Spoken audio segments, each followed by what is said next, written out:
Toby, welcome to Economic Dialogue. We are so happy that you're joining us today. We've taken a brief pause or a break from doing our podcast, and so you are our first guest since, can't believe it, since November. So we did some rebranding.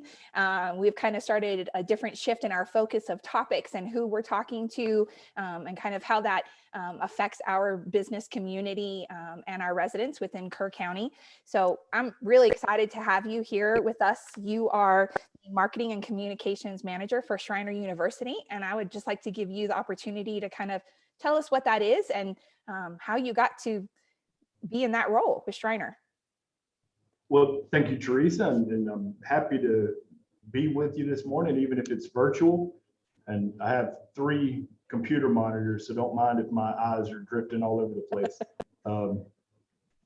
So I was hired by Schreiner in 2018 after I graduated from Schreiner, and I'll get to that in a second.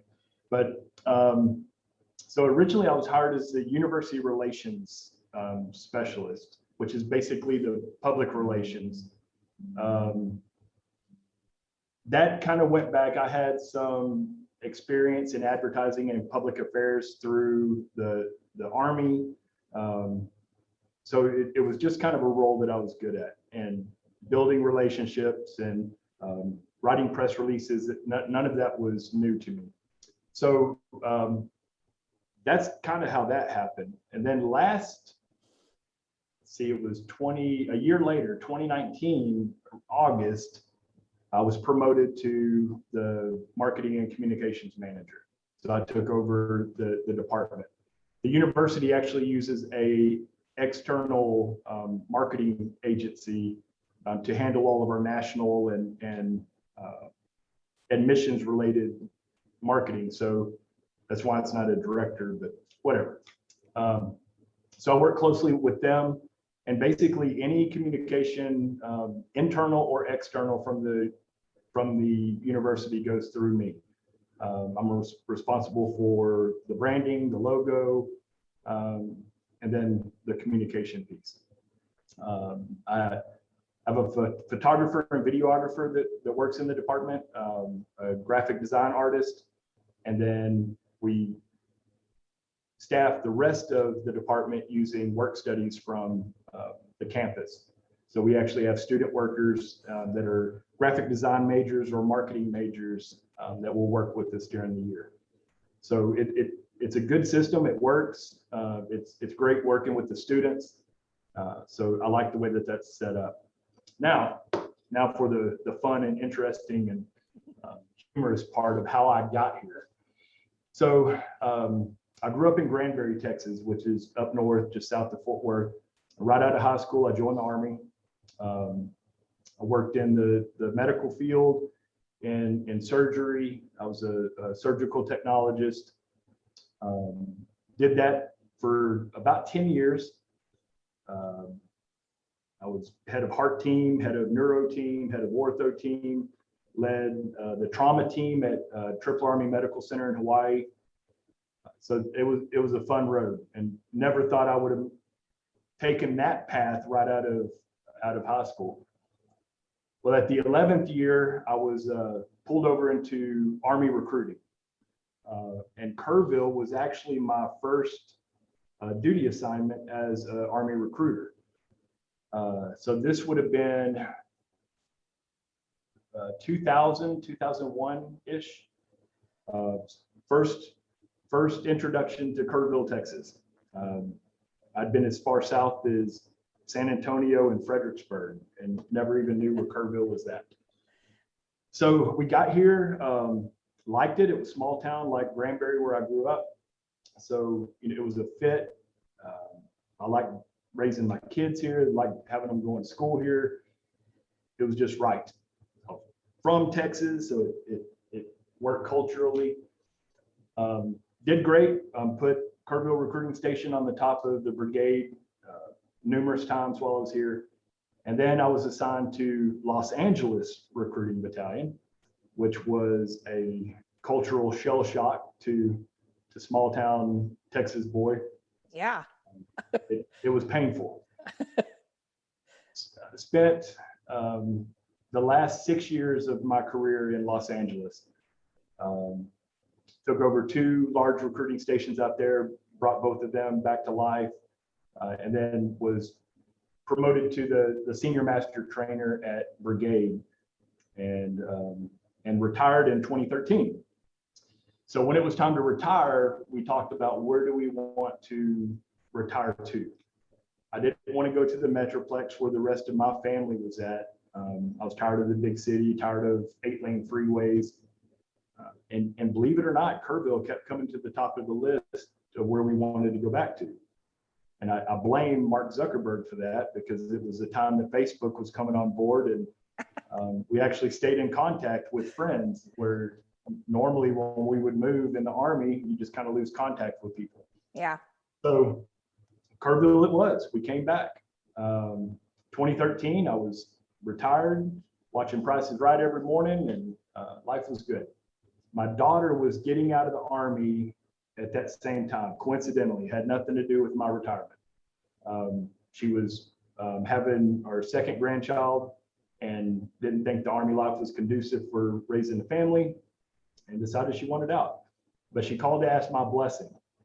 And I told her, Malaya, if you want out, I will definitely bless off on that. You have to do what's right for you. I said, but with one asterisk on the end of that, you have to use your benefits and go to school. And there was a pause on the phone, and she said, well, Dad, you never went to school and you're doing okay. So she pulled the touche card on me right there. So that fall, I was enrolled in Schreiner as a 40-something-year-old freshman. I was dad on campus for 4 years. Worked through college as an adult. Graduated in 2018, as I said. 4.0, I was valedictorian in my class. Congratulations. And, thank you. But Dr. McCormick and Mark Tushak hired me basically as soon as I walked across the stage. So that's my road. That's how I got here. It's definitely not a paved road. I don't even think it's a caliche road. It's rocks and kind of a trail that you have to walk through the bushes a little bit to get there. But that's me. It's really interesting. And so I've learned even more about you. I feel like every time we have a conversation, I get a little bit more about Toby. But there's so many similarities that we hear about why people choose Kerrville or how they chose Kerrville. And you're really in some of that core demographic of who we wanted to be able to attract to Kerrville for economic development purposes, whether it's businesses or education or and you have a perfect story to be able to pass that on to students that are at Schreiner, reasons to stay in Kerrville, opportunities that are there. I've had several students ask me, what do I need to do? What class do I need to take? How do I set myself up to get to X? Mm-hmm. And, a lot of them, I tell a summarized version of that story, but I tell them, look, there is no path.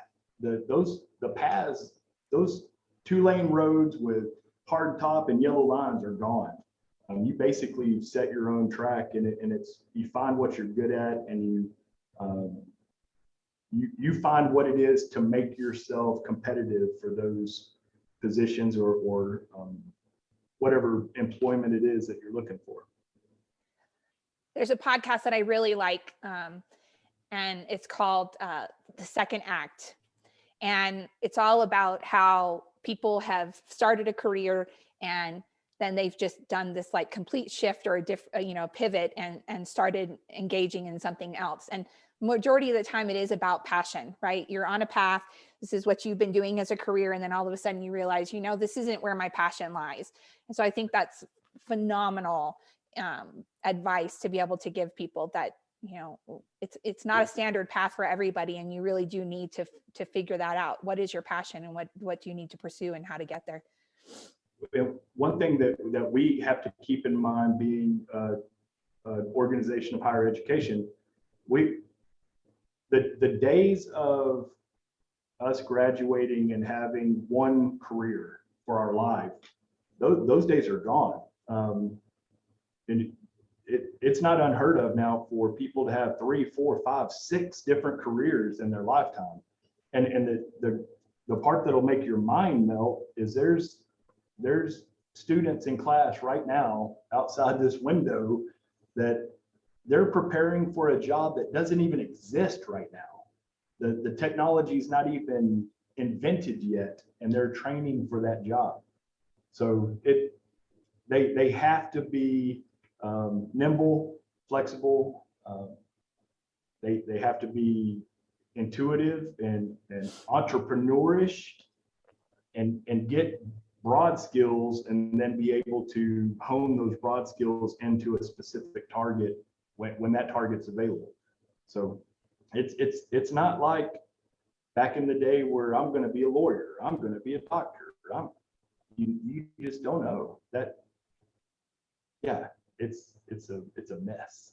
Well, I think it's a lovely mess, actually. I think we've learned a lot in the last year about what it means to be flexible and how you need to be preparing yourself for whatever is going to happen, right? We talked a little bit about that before we started our recorded conversation today.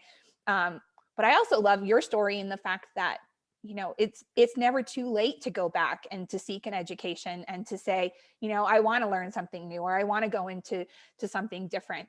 And I think it's a really cool story how you went from medical, all of this medical work and training in the Army to recruiting. And, that was kind of a nice transition through military, right? Setting you up with recruiting. And that plays a lot into what you're doing with Schreiner University.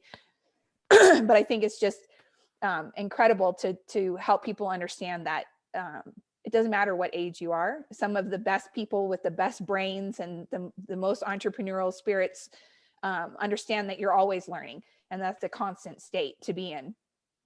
You have to be. As soon as you get complacent or stagnant, degression starts to set in. So you constantly have to be improving yourself, constantly have to be learning, getting better. You can't be complacent. Well, I think the other part that really stood out to me for our higher education given last year, and I don't want to harp too much on COVID, I like to, talk about other things, but it's the elephant that's standing in the right, corner. I know. And now the winter storm is the other one, but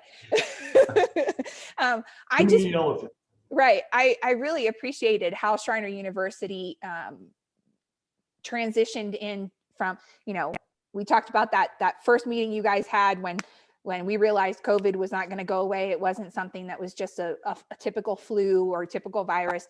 How you guys went through that transition into virtual learning and then reopening into the fall. And you guys had such an incredible successful track rate of keeping COVID off campus and controlled.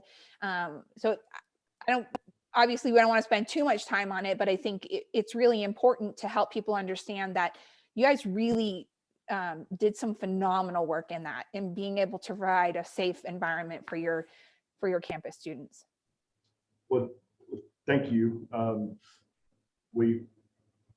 It did end up being very good work.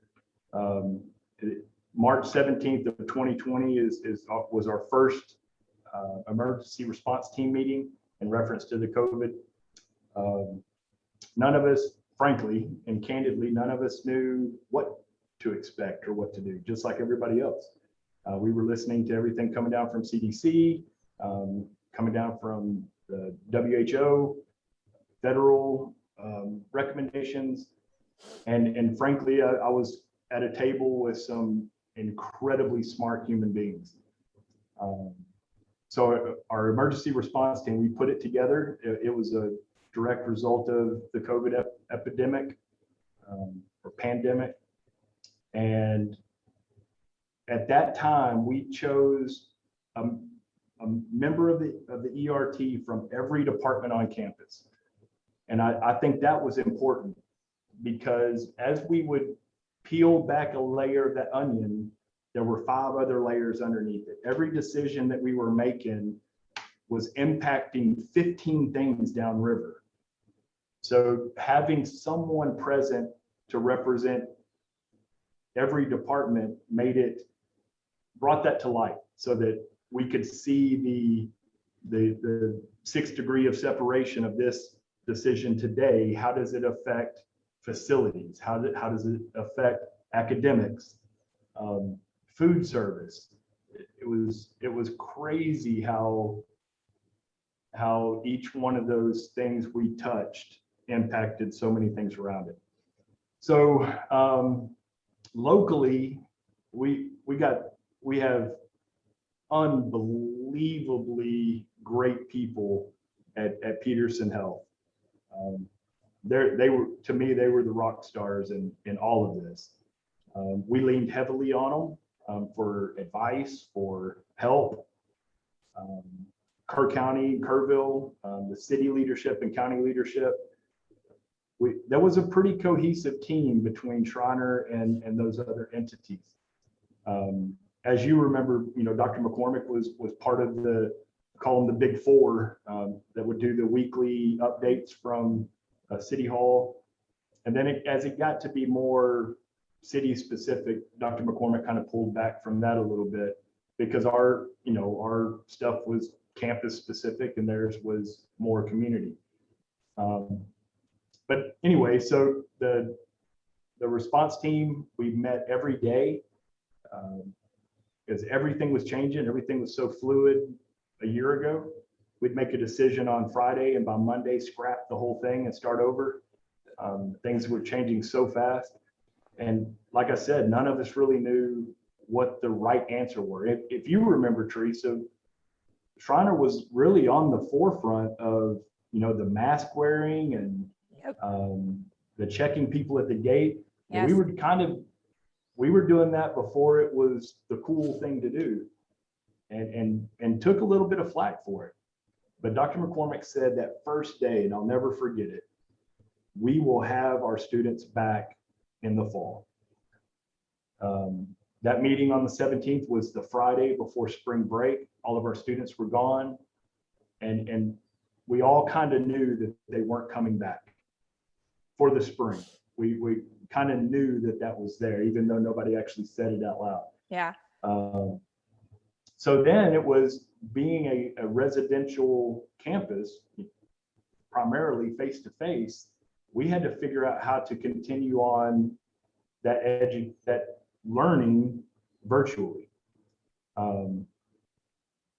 So in a nutshell, we flipped from being a fully residential campus to an online campus in about 3 days. That is just incredible. Absolutely unheard of. Yeah, that's just absolutely crazy. We were lucky. Our graduate programs, our MBA and our MEDs, they're fully online. So we were lucky that we had the technology already in place to be able to do it. The hardest part, candidly, was getting faculty on board and students on board with where to go, how to do it. Our IT department was tremendous. They got all the cameras installed in classrooms, made sure that all the faculty and professors had laptops that were capable of doing this. Mm-hmm. and we did it. Our students and our faculty and administration, I can't speak highly enough about them. They took that pill and swallowed it, and they just knew that, hey, we have to do it.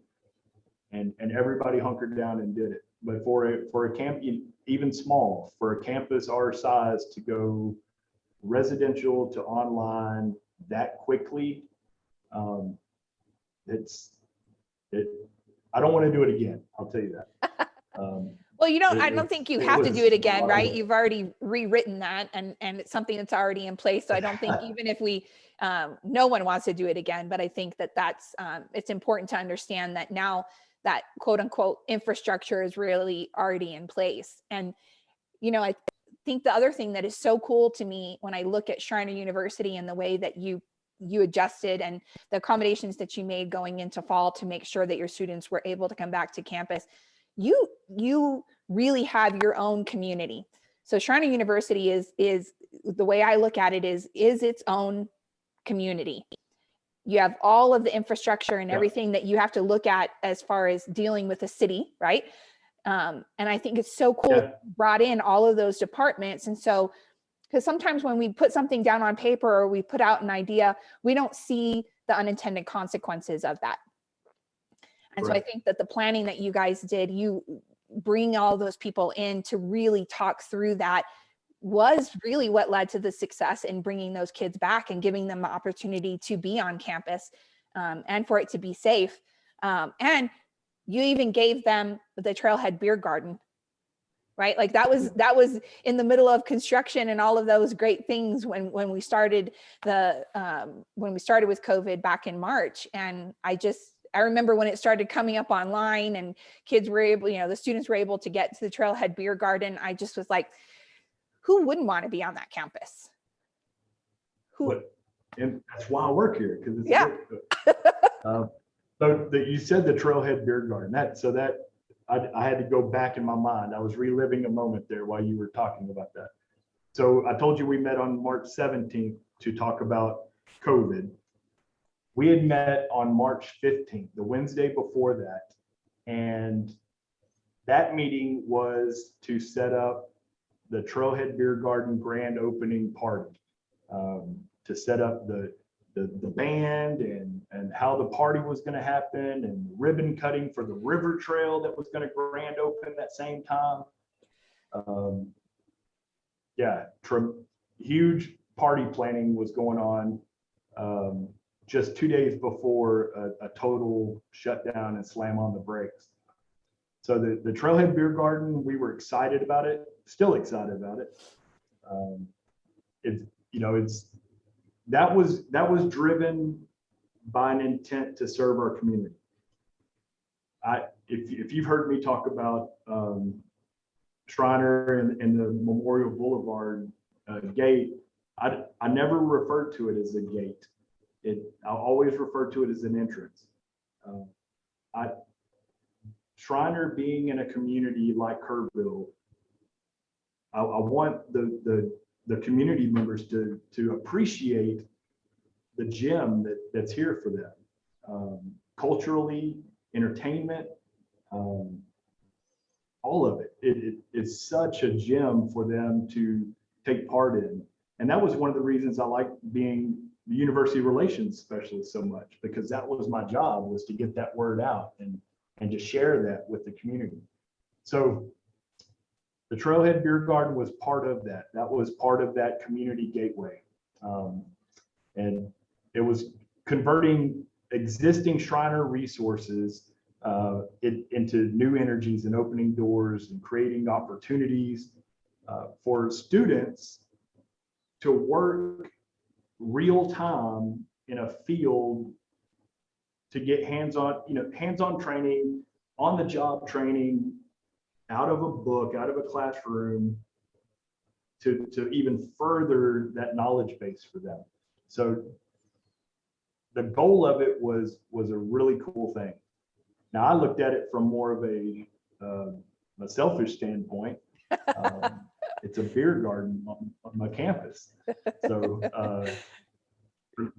huge, there's a large lit game area with cornhole and washers, an outdoor stage with a dance floor, concrete dance floor, and even surrounded by AstroTurf around the dance floor, so that if kids or family can sit on something nice and not just on rocks or dirt, or and the students were integral in the design and the layout of how this place was going to look. We partnered with Jeremy Walther at Pint and Plow. He was one of the visionaries for it, and then worked closely, like I said, with the students. We got with the student body and asked them, what do you want? What would you like to have? So all of that went into the preparation for it, and it really turned into a remarkable place. The building has been there since 1924, and it was originally part of the Westminster campus, which is now Mo Ranch. But So one of the original buildings on campus, they went in and peeled up the 1970s linoleum off the floor and found hardwood floors, and yeah, just a tremendous place. So that grand opening is still coming. We're still looking forward to that if we can ever get people back together. But back to the Jeremy Walther piece, one of his parts was if Schreiner's going to live into this mold of being uniquely Texan and a Texan university, then this needs to be a part of that. So the Trailhead Beer Garden, it's Texas-made beers, it's Texas-grown wines, locally made kombucha. So it's all, that local flavor and local feel to make the place what it is. But it's going to be a music venue. It's going to be, I think, a community destination place. Like I said, right there on the end of the river trail, probably the most beautiful part of the river trail. It comes there along Quinlan Creek. I actually agree with you. We had the opportunity to get out on that, often, and it's a beautiful, absolutely beautiful section of the trail. So, yeah. So yeah, that's the Trailhead Beer Garden, and hopefully I'll get to announce soon that we'll have the real grand opening, and you can come out and enjoy it with me. Yes, I've been looking forward to it, very excited. But I'm glad that the students have had the opportunity to really be a part of that, even if the general public, which was the intent, hasn't been able to participate in it. You've really given your students a quality of life that is essential for them to be happy and successful on campus. And I think you guys have some really unique degree paths, and one of the ones that came on, I think, I'm trying to think of how many years ago it was the brewing classes, and that ties into all of that craft agriculture that we're really focused on as an ED.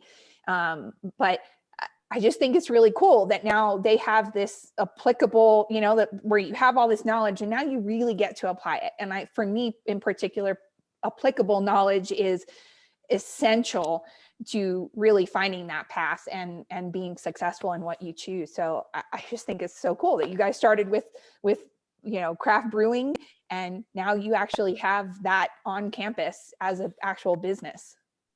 And sometimes I think our chemistry professors are mad scientists over there. They actually have a brewery underneath Troll, the math and science building, and I think they're just playing. I don't really think they're even doing science. But so one of our chemistry professors, Dr. Zapata, he's actually researching now a Scottish ale that he can manipulate the molecular structure, whatever, and make it Schreiner Maroon. And because of our Scottish roots, it's a Scottish ale, and that brew be part of the grand opening.